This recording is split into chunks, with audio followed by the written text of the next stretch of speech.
After the Second World War, as part of the Potsdam Agreement, the world was divided into two spheres. The USA and the USSR established a firm balance of power, and even during the Cold War, no one could afford to make threatening statements against the enemy. In 1991, the USSR collapsed, and 15 newly independent states appeared on the map. Independent Ukraine now possessed the third largest nuclear arsenal in the world after Russia and the United States. 2 days after that meeting, we signed an historic accord with President Yeltsin to eliminate some 1,800 Soviet nuclear warheads left in Ukraine. Since then, Ukraine's parliament has approved the trilateral agreement and unconditionally ratified the START Treaty and the Lisbon Protocol. Last month, Ukraine joined the NATO Partnership for Peace. The U.S. demanded Ukraine's disarmament and the transfer of nuclear weapons to Russia.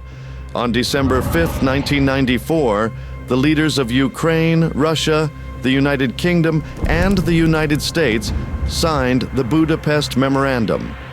The cynicism is that Antony Blinken's father, Donald Blinken, then U.S. ambassador to Hungary, drafted this memorandum.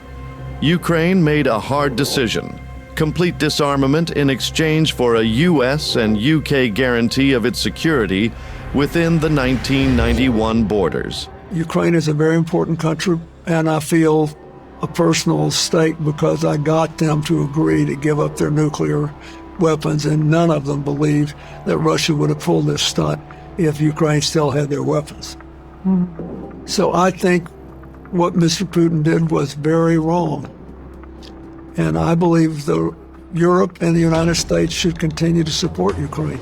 Under the terms of the Budapest Agreement, Ukraine transferred to Russia 575 Ha-55 cruise missiles, about 40 Tupolev strategic bombers. It is from these very bombers that Russia now launches Kinzhal hypersonic missiles at Kiev. There is documented evidence that 3 Ha-55 missiles of those that Ukraine transferred to Russia hit the city of Kharkiv in 2023.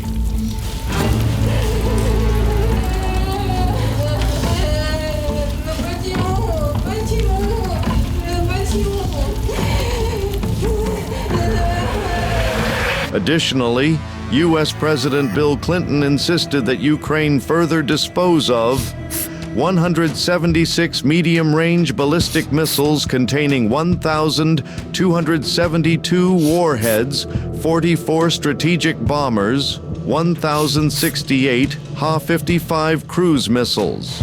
On January 27, 2006, the final Ukrainian supersonic strategic bomber was destroyed at the Poltava Air Base. The event was witnessed by then U.S. Ambassador to Ukraine John Herbst.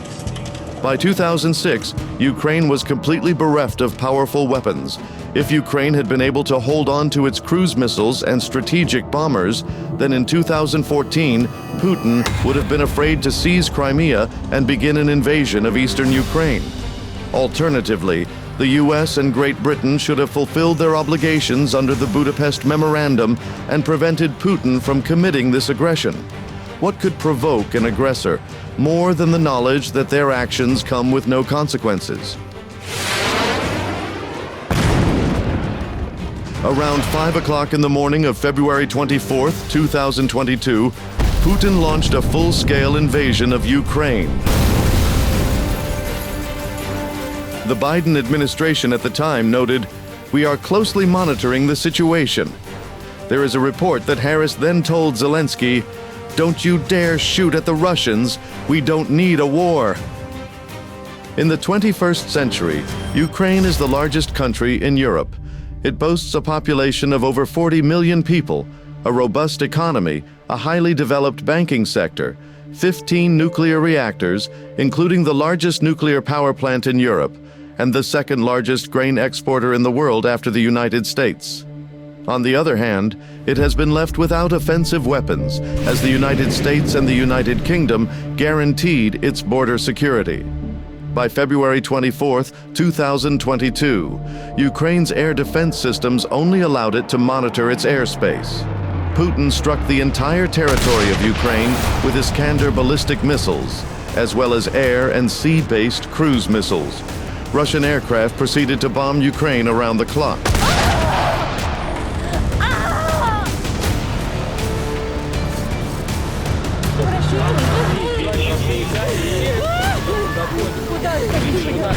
The strikes were carried out by planes from Russia and Crimea. After Patriot missiles arrived in Ukraine, Russian bombers took off from Engels and Olenia air bases, flew to the launch point 200 to 300 kilometers from the Ukrainian border, and then launched their missiles. Since it is impossible to shoot down an aircraft on approach, Russian pilots can fire on Ukrainian cities with complete impunity.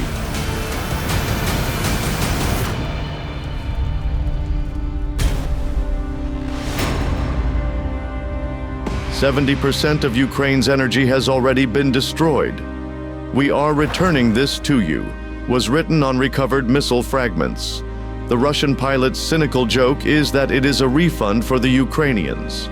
The courageous resistance of Ukrainians required much stronger intervention from the Allies.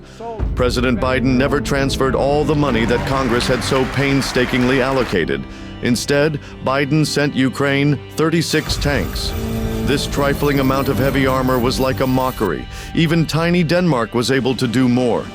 Biden and his administration panicked and were afraid of Putin's threats, but the aggressor only ever understands the language of force. This is the way it has always been. Biden wasn't capable of showing his strength or of making decisive decisions, and Putin knew it. Let us be aware that while they preach the supremacy of the state, declare its omnipotence over individual man, and predict its eventual domination of all peoples on the earth, they are the focus of evil in the modern world. Perhaps if, in 2014, the U.S. president had been a bold and decisive leader, such as Reagan or Trump, who would have kept these commitments, then the invasion of Crimea and Donbass simply would not have happened. However, we are now deeply concerned by reports of military movements taken by the Russian Federation inside of Ukraine. Russia has a historic relationship with Ukraine, including cultural and economic ties, and a military facility in Crimea. But any violation of Ukraine's sovereignty and territorial integrity would be deeply destabilizing. According to the official Kremlin version, the goal of the war is to liberate the Russian population from the oppression of Ukrainian nationalists. A point of reference: Uman, a city in central Ukraine, annually welcomes tens of thousands of Jewish pilgrims from Israel and the United States. Street names here are in Hebrew, and no city in Europe has as many kosher restaurants. On April 28, 2023, Putin launched a missile attack on Uman.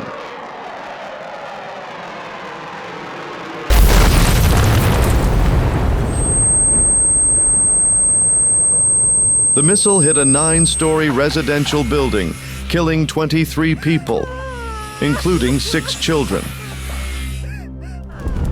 The 47th President of the United States, Donald Trump, inherits a difficult legacy.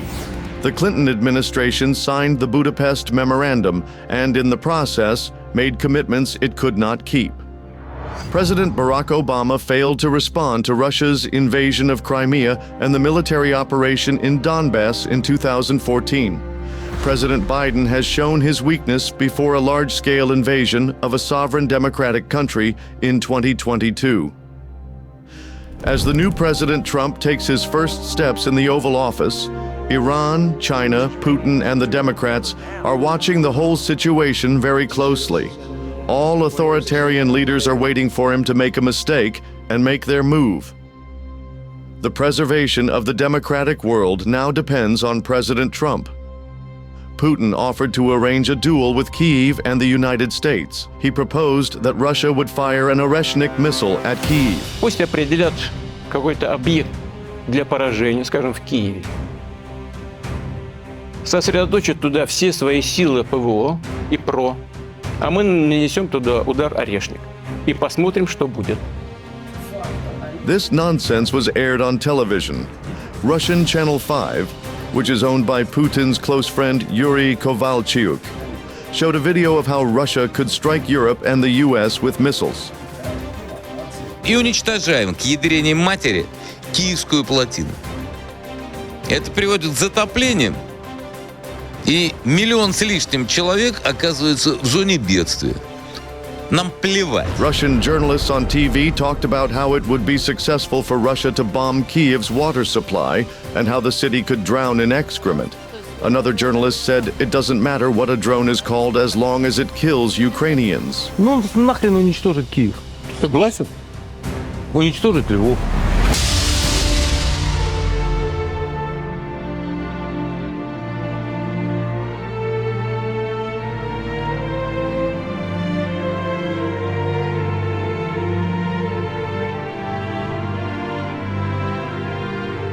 Only a strong American leader can stop this madness. For the U.S. to project real strength, Ukraine needs to be given an opportunity to launch Storm Shadow, PRSM, and Tomahawk missiles deep into Russian territory and attack infrastructure and military facilities without constraint. Only this can sober Putin up. When ATACMS was launched deep into Russia, many world leaders feared this was an escalation. The term itself is extraordinary. Putin has been shelling Ukraine with ballistic missiles for 3 years now, systematically destroying the country.